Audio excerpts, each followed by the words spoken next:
सभी शिक्षक साथियों को मेरा नमस्कार। साथियों, यूडाइस पोर्टल पर काम करते हुए टीचर मॉड्यूल एक्टिवेट कर दिया गया है। अब आपको टीचर मॉड्यूल पर काम करना है। टीचर मॉड्यूल पर 3 तरह के काम होने हैं। पहला काम, जो आपके विद्यालय में वर्तमान में जितने भी शिक्षक कार्यरत हैं उनका डेटा अपडेट करना है। और दूसरा काम, जो टीचर आपके विद्यालय में किसी दूसरे स्कूल से ट्रांसफ़र होके आए हैं उन टीचर्स को इंपोर्ट करना है। और तीसरा काम, जो टीचर आपके विद्यालय से किसी अन्य विद्यालय में ट्रांसफ़र होकर चले गए हैं उनको लेफ़्ट करना है। तो चलिए पहला काम शुरू करते हैं कि जो टीचर आपके विद्यालय में वर्तमान में कार्यरत हैं उन टीचर्स का डेटा अपडेट करना है। तो इसके लिए सर्च बार में आप टीचर मॉड्यूल लिखेंगे। इतना लिखने के बाद इस पर क्लिक कर देंगे तो पहला लिंक आपको जो दिख रहा है यूडाइस प्लस टीचर, इस पर क्लिक कर देंगे। क्लिक करने के बाद देखिए टीचर मॉड्यूल खुल गया है। यहाँ पर आपको यूजर नेम लिखना है, पासवर्ड लिखना है और कैप्चा कोड डाल के उसको लॉगिन कर देना है। लॉगिन करने के बाद जो पेज ओपन होगा उस पेज को थोड़ा नीचे स्क्रॉल करेंगे तो ये वाला आपको दिखेगा बॉक्स। यहाँ पर लिखा हुआ है click here to open teacher DCF to fill the data.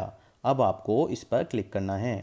Click करने के बाद विद्यालय की डेटा, विद्यालय की समरी यहाँ पर आपको दिखेगी और इसको नीचे स्क्रॉल करना है। नीचे स्क्रॉल करने के बाद देखिए आपको ऊपर ये ब्लू कलर में दिख रहा होगा click here to mark complete.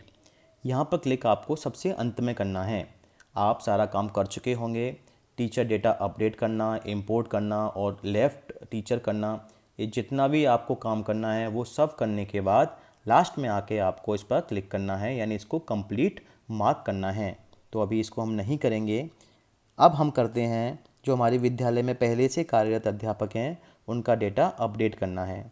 तो देखिए आपके विद्यालय में भी रेगुलर टीचिंग स्टाफ 7 का दिखा रहा है, यहाँ पर नॉन रेगुलर टीचिंग स्टाफ 1 का दिखा रहा है। इस प्रकार कुल 8 अध्यापक आपके विद्यालय में कार्यरत हैं। ठीक है, अब ये टोटल 8 जो आपको दिखा रहा है आपको यहाँ पर क्लिक करना है। और ये जो अगर कोई नया विद्यालय नया टीचर अगर आपके स्कूल में अपॉइंट होके आया है तो आप उसका डेटा, अगर पहले से वो किसी अन्य विद्यालय से नहीं आया, उसकी नियुक्ति आपके ही विद्यालय में हुई है, तो आप जो ये हरे रंग का दिख रहा है ऐड न्यू टीचर, आप इसका यूज़ करके उस टीचर को ऐड कर सकते हैं। ठीक है, और बाकी इंपोर्ट ये करना है या लेफ़्ट करना है उसके लिए मैंने अलग से वीडियो बनाए हुए हैं और उन वीडियो का जो लिंक है वो डिस्क्रिप्शन बॉक्स में आपको मिल जाएगा, तो आप उनको भी देख सकते हैं। फ़िलहाल इस वीडियो में हम बात करते हैं जो पहले से टीचर आपके विद्यालय में है उनका डेटा अपडेट आपको कैसे करना है। तो ये टोटल 8 जो लिखा हुआ है इस 8 पर आपको क्लिक करना है। चलिए क्लिक करते हैं। क्लिक करने के बाद ये जो आपको कुछ आपके विद्यालय के बारे में डिटेल लिखेगी, इसको थोड़ा सा नीचे स्क्रॉल करेंगे। नीचे स्क्रॉल करने के बाद आपके विद्यालय में जितने भी टीचर अभी वर्तमान में कार्यरत हैं उन सब का डेटा यहाँ पर शो होने लगेगा। आपको एक एक करके सभी का डेटा अपडेट करना है। तो देखिए पहले नंबर पर जो टीचर हैं उनके डेटा के आगे आपको ये अपडेट वाला जो कॉलम दिख रहा है, इसमें 3 कॉलम आपको दिख रहे हैं, 3 बॉक्स दिख रहे हैं। पहला जनरल प्रोफाइल, दूसरा अपॉइंटमेंट एंड टीचिंग प्रोफाइल और तीसरा ट्रेनिंग एंड अदर डिटेल्स। तो देखिए पहले जो 2 बॉक्स आपको दिख रहे हैं इनको आप ओपन करके आपको लगता है कुछ भी गलत टाइप हो गया है, या आप एक बार इनको रीचेक कर सकते हैं कि सारा डेटा सही भरा है या नहीं भरा है। अगर आपको एडिट करना है तो एडिट करने के बाद आप उसको अपडेट पर क्लिक कर दें। वैसे बाकी सेम डेटा अगर आपने सही भरा है तो आपको इनको खोलने की ज़रूरत नहीं पड़ेगी। फ़िलहाल आपको जो काम करना है वो 3rd बॉक्स पे करना है जो लिखा हुआ है ट्रेनिंग एंड अदर डिटेल्स, यानी पिछले सेशन में आपने कितनी ट्रेनिंग ली और अदर डिटेल्स जो भी पूछ रहा होगा वो भी देख लेंगे। तो देखिए पहले 2 बॉक्स पे मैं काम नहीं कर रहा हूँ क्योंकि सारा का सारा डेटा वही है, कुछ भी अपडेशन नहीं है। फिर भी अगर आपको एक बार रीचेक करना है तो आप इन पर क्लिक करके चेक कर सकते हैं। काम करना है वो तीसरे वाले बॉक्स पर करना है ट्रेनिंग एंड अदर डिटेल्स। मैं इस पर क्लिक कर देता हूँ। क्लिक करने के बाद उस टीचर का ब्यौरा यहाँ पर आ जाएगा। देखिए उस टीचर का कोड यहाँ पर आएगा, टीचर नेम आएगा। ये टीचर नेम और टीचर कोड को छोड़ते हैं अभी हम, तो नीचे स्क्रॉल करते हैं। देखिए ये पॉइंट है ट्रेंड फॉर टीचिंग CWSN। अगर CWSN के अंतर्गत ट्रेंड है टीचर तो आप यस करें, अन्यथा नो करें। अगला है trend in computer for use in teaching. Computer use के लिए वो ट्रेंड है तो यस करें या नो करें। अगला है ट्रेनिंग रिसीव्ड, जो भी ट्रेनिंग रिसीव्ड की हैं वो आप यहाँ पर क्लिक करके कर सकते हैं, कौन सी ट्रेनिंग उसने रिसीव्ड की है नहीं की है। तो अदर्स में या नॉट रिक्वायर्ड में जो भी सूटेबल हो वो यहाँ पर आप सिलेक्ट कर सकते हैं। इसके अगला ऑप्शन है ट्रेनिंग नीड्स, यानी कोई ट्रेनिंग रिक्वायरमेंट है, ट्रेनिंग की आवश्यकता है, तो आप इस पर क्लिक करके जिस ट्रेनिंग की आपको आवश्यकता है वो क्लिक कर सकते हैं, अदरवाइज नॉट रिक्वायर्ड पर आप क्लिक रहने दें।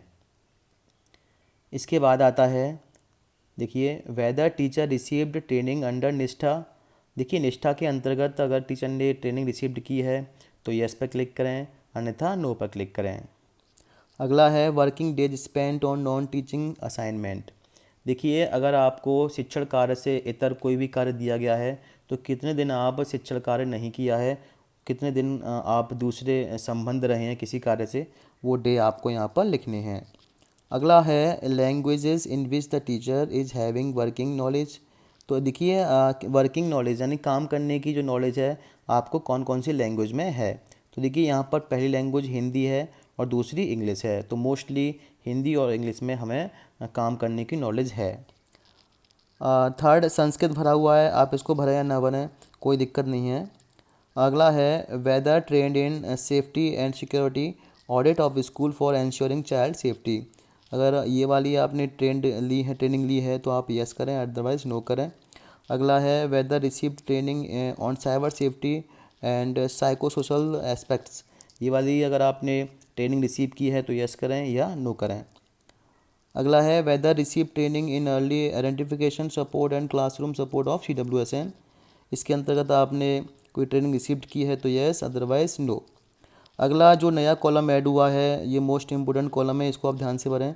इसमें लिखा हुआ है वेदर टीचर इज CTET और STET क्वालिफाइड। देखिए अगर आप इस टीचर का जो ब्यौरा भर रहे हैं ये टीचर CTET पास है, CTET क्वालिफाई है, या STET मतलब स्टेट टीचर एलिजिबिलिटी टेस्ट, यानी अगर आप यूपी से हैं तो यूपी टेट होगा और CTET तो सेंटर का होता ही है।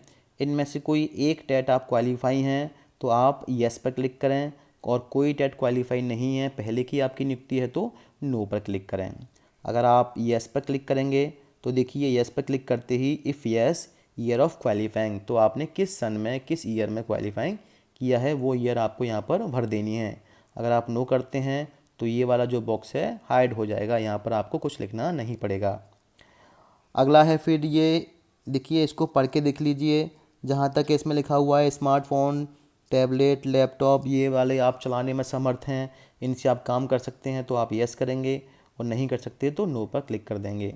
इतना भरने के बाद आप अपडेट पर क्लिक कर देंगे तो ये डेटा आपका अपडेट हो जाएगा। इस तरीके से आप हर टीचर का ऐसे एक एक करके डेटा अपडेट कर सकते हैं, रीचेक कर सकते हैं, अपडेट कर सकते हैं। आपको सभी टीचर्स का डेटा ऐसे ही अपडेट करना है। एक एक करके सभी टीचर्स का डेटा अपडेट करने के बाद, और आपके विद्यालय में कोई टीचर आया है उसको इंपोर्ट करने के बाद, और कोई टीचर आपके विद्यालय से गया है उसको लेफ्ट स्कूल करने के बाद, ये सारा काम करने के बाद आपको क्या करना है कि जो ऊपर आपको ये click here to mark complete दिख रहा है, आपको यहाँ पर क्लिक करना है, तभी आपने जो डेटा में काम किया है, जो अपडेशन किया है वो कंप्लीट माना जाएगा। तो आपको मार्क कंप्लीट अवश्य करना है। देखिए हम इस पर क्लिक करेंगे, क्लिक करते ही आपके विद्यालय की डिटेल यहाँ पर शो होने लगेगी, कितना स्टाफ है, कितना टीचिंग नॉन स्टाफ या रेगुलर स्टाफ या नॉन रेगुलर स्टाफ है, वो सारा शो होने लगेगा। आप इसको एक बार अच्छे से टैली कर लें कि जितने टीचर आपके विद्यालय में कार्यरत हैं क्या उतने ही यहाँ पर दिखा रहा है। तो करने के बाद रिमार्क में आपको लिखना है, कुछ भी आप रिमार्क में लिख दें, और रिमार्क में लिखने के बाद ये आपको जो चौकोर बॉक्स दिख रहा है इस पर आप टिक कर दें, इस तरीके से टिक कर दें। टिक करने के बाद इस पर आप नीचे आपको दिख रहा है अपडेट स्टेटस, इस पर आप क्लिक कर दें तो आपका टीचर मॉड्यूल पर जो काम है वो कंप्लीट माना जाएगा। तो अगर आपको वीडियो अच्छी लगी हो तो प्लीज़ लाइक कर दें, और कोई भी क्वेरी है तो मुझे कमेंट करें, और पहली बार चैनल पर आए हैं तो प्लीज़ चैनल को सब्सक्राइब भी अवश्य कर लें। बहुत बहुत धन्यवाद आपका।